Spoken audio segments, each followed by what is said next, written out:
the ground, and a lot of other players we see still doing the Saproling migration type stuff, very much leaning on going as wide as possible. Amara, Soul of the Accord, and there you see Amara entering the battlefield for Zachary Kiihne. We're going to pass back to Jason Reid. What do you think of this Jeskai Feather deck, Jerry? It's interesting. I know that people were messing around with Heroic, you included, and it wasn't a deck that I was necessarily drawn to, but I felt like enough people were working on it that eventually they would figure it out, whether it was good or if it needed another color or what have you. And I think Jason Reid's deck looks really good. You see a couple copies of Ryle, which is another card advantage engine in combination with Dreadhorde Arcanist.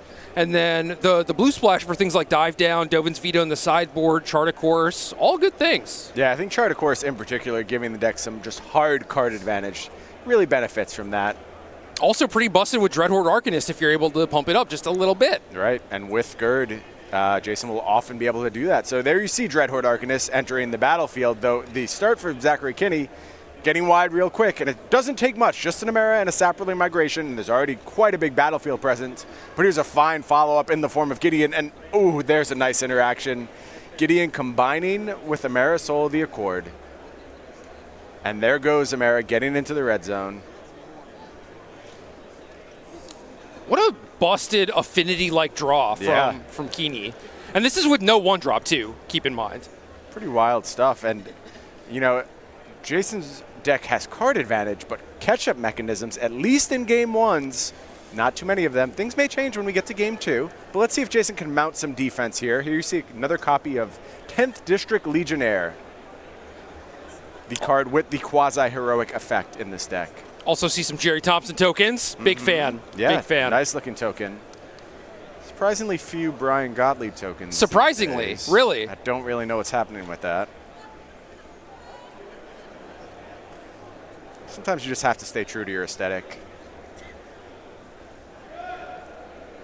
So Jason having to think what he wants to do with this 10th District Legionnaire. It is going to rumble into the red zone, and Jerry Thompson's going to hop in the way, make a block.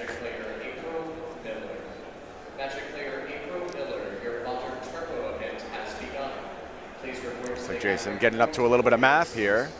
But just going to go ahead and pass the turn back to Kiihne.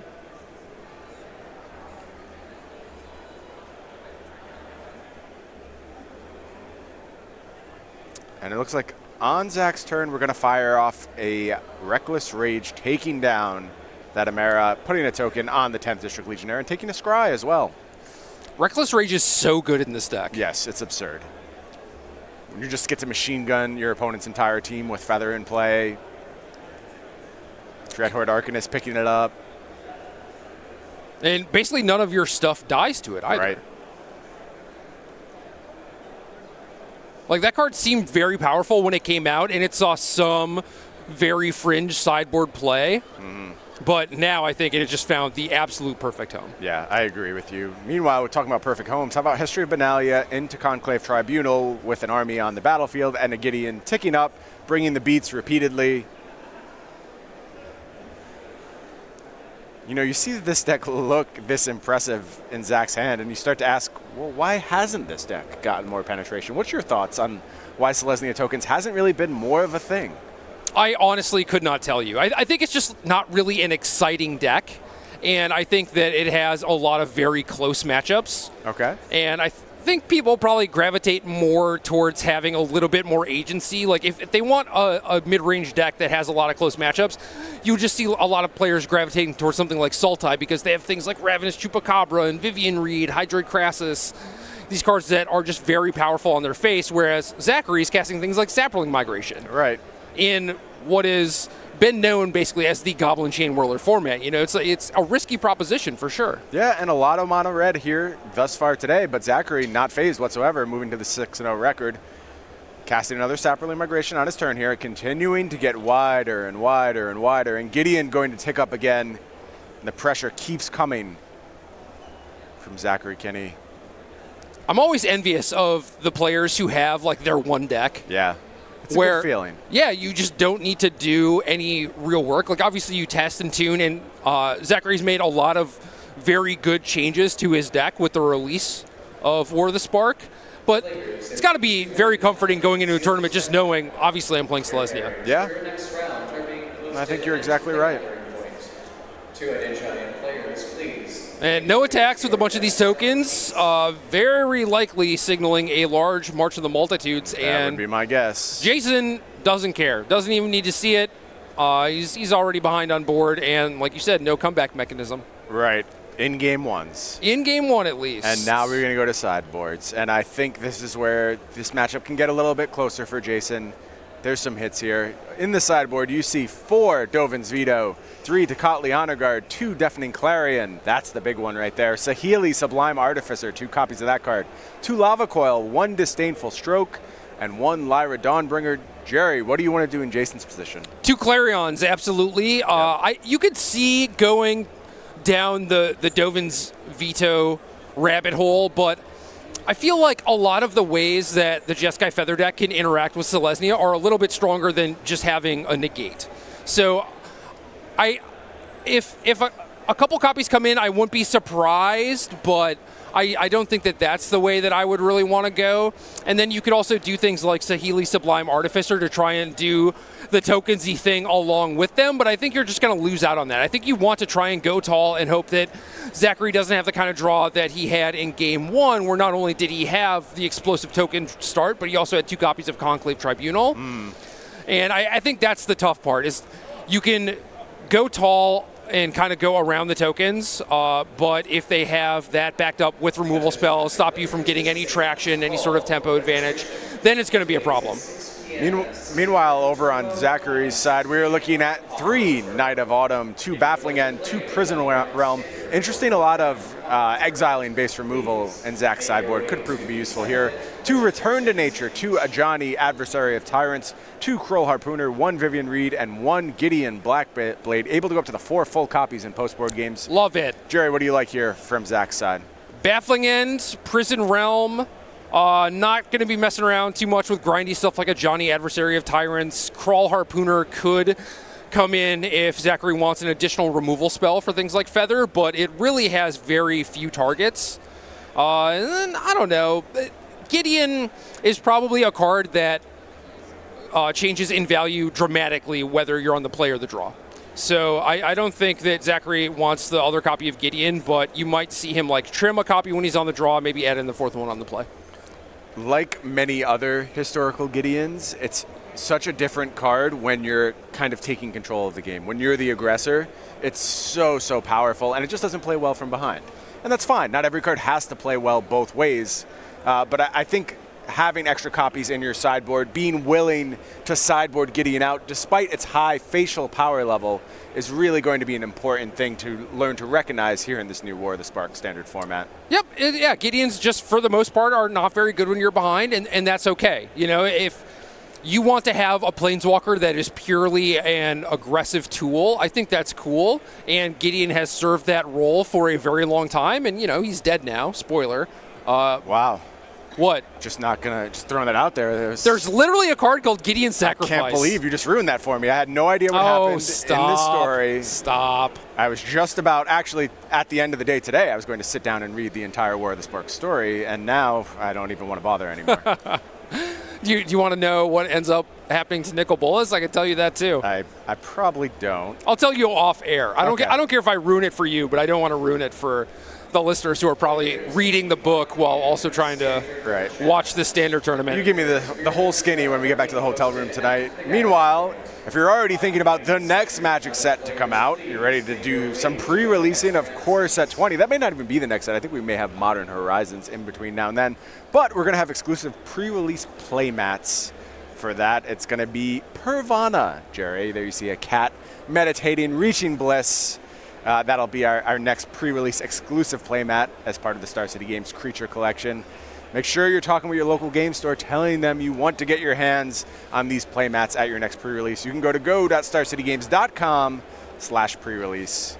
Learn more about those playmats there. I wish I was half as zen as that cat. Yeah, that cat has a lot going for it. You could tell it's just in a really good place right now.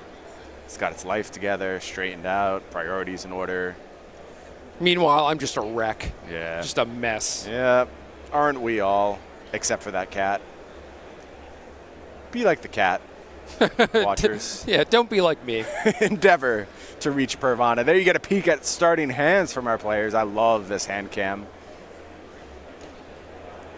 You have white mana on Jason's side? No. It looks like a no, right? But he's keeping anyway. Zachary does have a 1-drop this time. Just a little flower action. Gonna go ahead and grab a plains. Passes the turn back to Jason. Jason does deploy a second land. There is no white mana as of now.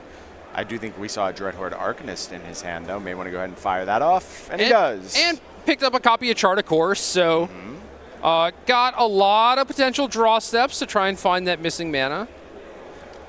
But I lied. Here's the baffling end that is going to deal with that Arcanist with the quickness, and that means Jason's just going to have to play Chart of Course without the bonus mode. Going to discard here. Did find a white source, though. Going to be happy about that. Discards a dive down, plays a tapped land, and passes the turn back to Zachary Kiihne, who takes the opportunity to fire off History of Benalia. 2/2 Vigilance token enters the battlefield, passes the turn back to Jason. Going to take a draw. There's another copy of Dreadhorde Arcanist. See Gideon Blackblade in hand as well. So Jason wanted to claim aggression here on the play, but that's been thwarted a little bit. Yeah, Kiihne's just doing a very good job of keeping the threats to a minimum. Right. You don't necessarily expect the Selesnya deck to have a bunch of removal, but Zachary has had basically what he needed. Well, I think Zach's deck is uniquely positioned where it does a nice job floating to the middle in these post-board games. It gets a little slower, a little bit more controlling, and in a lot of matchups, that's exactly what you want. Meanwhile, here's a great follow-up to Amara. It's Venerated Loxodon.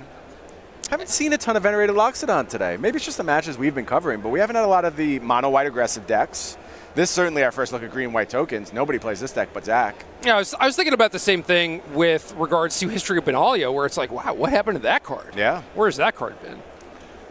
And like that, Zach has put together a dominating battlefield presence very, very quickly. And Jason is somehow on the back foot again. He's going to have to find a way to dig out with Dreadhorde Arcanist. Here's 10th District Legionnaire. That can get things started. How about a little Gird for battle?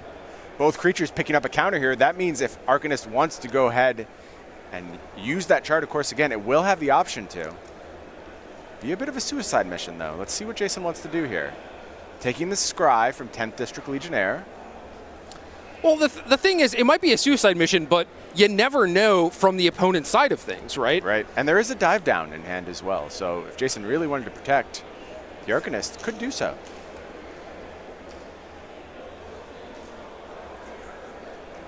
Interesting turn here. Crucial turn, I believe. Yeah, it's tough. I mean, Jason has to get something going. Right.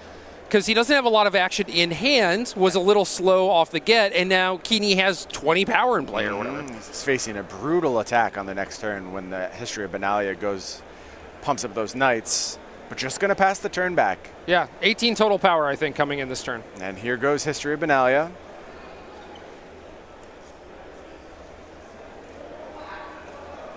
Here comes all of that ridiculous power rumbling into the red zone. I'll say it again, watching this deck, just sitting here thinking, why don't more people do this? It looks good so magic. good. Yeah. Why would you ever play mono white or Azorius aggro when you could do stuff like this? It's a good question, Jerry. You have great beatdown draws, and you get to do mid-rangey stuff with Planeswalkers, Tristani Discordant. You just don't need the 1-drops. Yeah, let's keep in mind, Zachary was on the draw and in a somewhat reactive posture to begin this game, and that changed in a moment's notice. This looks like some blocks have been lined up here. Plenty of damage getting through to Jason. And a follow-up play of Conclave Tribunal taking out that Dreadhorde Arcanist, and I just don't know how Jason gets things going from here. Temur Battle Rage. That would be nice. We'll say Deafening Clarion would clean up a lot of the problems. Venerated Loxodon would still be left behind, but... Yeah, but you have a 5/5 to block that, so... Yeah. But regardless, that card is not in Jason's hand right now. Jason does have a Defiant Strike that's good for a scry and then a draw step. So if Jason thinks that this is his only out, he could go digging for the Clarion. Card goes to the bottom. What's the top card? Reckless Rage, I think. Yep. It's good. Yeah, clean up that Loxodon. Can we survive? That's the question. I think the answer is yes, assuming Zachary doesn't have another Haymaker in hand, which it seems like he just always has. He didn't play a 5th land. He's shuffling 3 cards still. Yeah, and they're spells.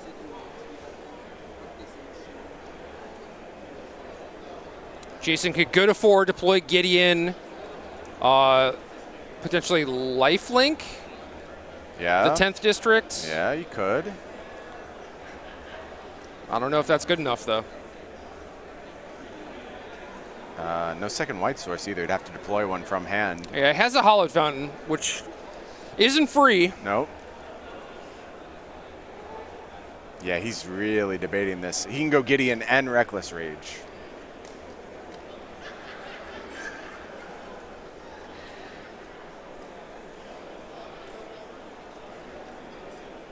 Doing some quick maths. Oh no, land tapped. Land is going to be tapped.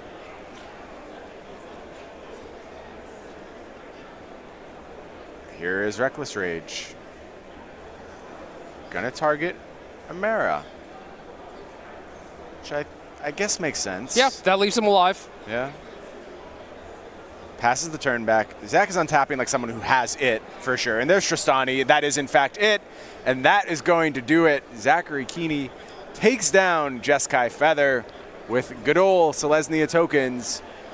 That looked very impressive, Jerry. I'm not going to lie. Yeah, Zach made it look easy. Very easy. And I think part of that is that matchup is probably Selesnya favored. And it's very hard for the Feather deck to generate enough pressure to actually put them on the back foot, and it doesn't clean up very well either. It needs to hit those Deafening Clarions, and if you don't, I don't really know what your game plan consists of as the Feather deck. Yeah. Try and fly over the top, maybe, but you just don't do it all that quickly. Right, and only 2 Clarions in the sideboard. That's kind of tough. That might have to change a little bit going forward if you expect more of these go wide decks that can actually just like brick wall your single go tall thing. Right. You know? Right.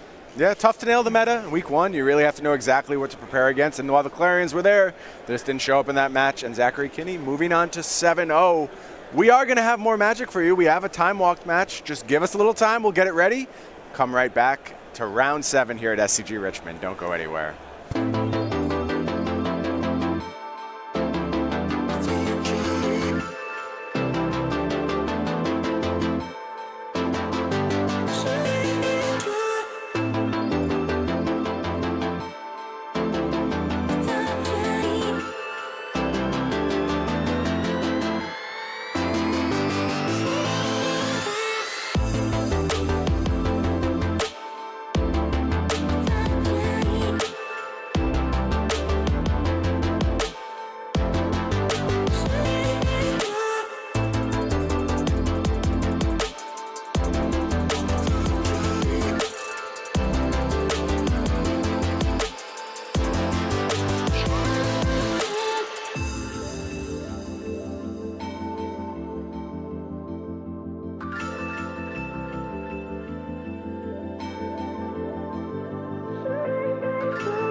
Welcome back to round 7 here at SCG Richmond, brought to you by Ultimate Guard and Okie Dokie Dice. I'm Brian Gottlieb, that's Jerry Thompson.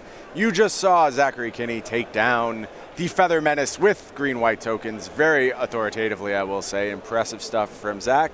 Great position to make a deep run in this tournament, 7-0 thus far, locked for day 2. Got to be excited. Oh, yeah. Got to be real excited. But we have more Magic for you. And in fact, I think this is a key matchup in the format. It is Esper Control versus Simic Nexus. Jerry is so excited to see Simic Nexus on camera again, and we have that match queued up. So why don't we just go ahead and start our time-shifted match, get to it. On the left-hand side, you were looking at Dominic Harvey playing Esper Control. On the right-hand side, he's up against Paul Mueller. This is definitely a match with a lot of leaderboard implications right now. Very, very important for both these players to try and solidify their march into day 2. Dominic Harvey playing a very interesting Esper Control deck. Jerry, tell the people about it. It's Esper Control, but it's not. Dom is playing 0 copies of Chemist's Insight, instead opting for God Eternal Kiihne. And Kiihne is a card that I think is incredibly powerful, but not one that we have seen a lot of so far this weekend. And Dom is basically just like using that as his card advantage engine. Yeah, wild stuff. Dom definitely one who marches to the beat of his own drum. Respect. Yeah. Willing to make conclusions and stick hard to them. And one of those conclusions Dom has reached, 3-mana Teferi is really good. He's got 3 copies in his main deck. 3 copies Teferi Time Raveler, 3 copies of Teferi Hero of Dominaria. So actually just splitting them. 1 Narset Powder of Veils chilling in the sideboard, none main deck, but yet another person who is like, these 3-mana Planeswalkers are busted. Yeah, and I got to agree with Dom there. Meanwhile, over on Paul's side, a fine start thus far. Had some early acceleration to power out a Teferi, or excuse me, a Tamiyo. Already up to 6 mana versus Dom's 3. Pretty impressive stuff as far as mana development goes for the Simic Nexus deck, with Tamiyo already on the battlefield. Yeah, Tamiyo on the battlefield. Search for Azcanta, ready to transform pretty soon here. But Dom has this Teferi that really shuts down a lot of what the Simic Nexus deck is trying to do. So, I mean, Paul has some answers. He has a blink of an eye, 2 copies of Callous Dismissal. So he does have ways around it, for sure. Dom is able to find Vraska's Contempt, going to fire that off right away, take Tamiyo off the battlefield. Also, I suppose I should note the Blast Zone on the battlefield already. Of course. Paul Mueller still relying on Callous Dismissal as the win condition, playing 2 copies. Frankly, a bizarre choice. I don't know what the deal is there. I would never want the second copy over something like Blink of an Eye. Sure, Paul has a reason. I mean, you can bounce something and block. We saw that interaction come up against the mono red deck.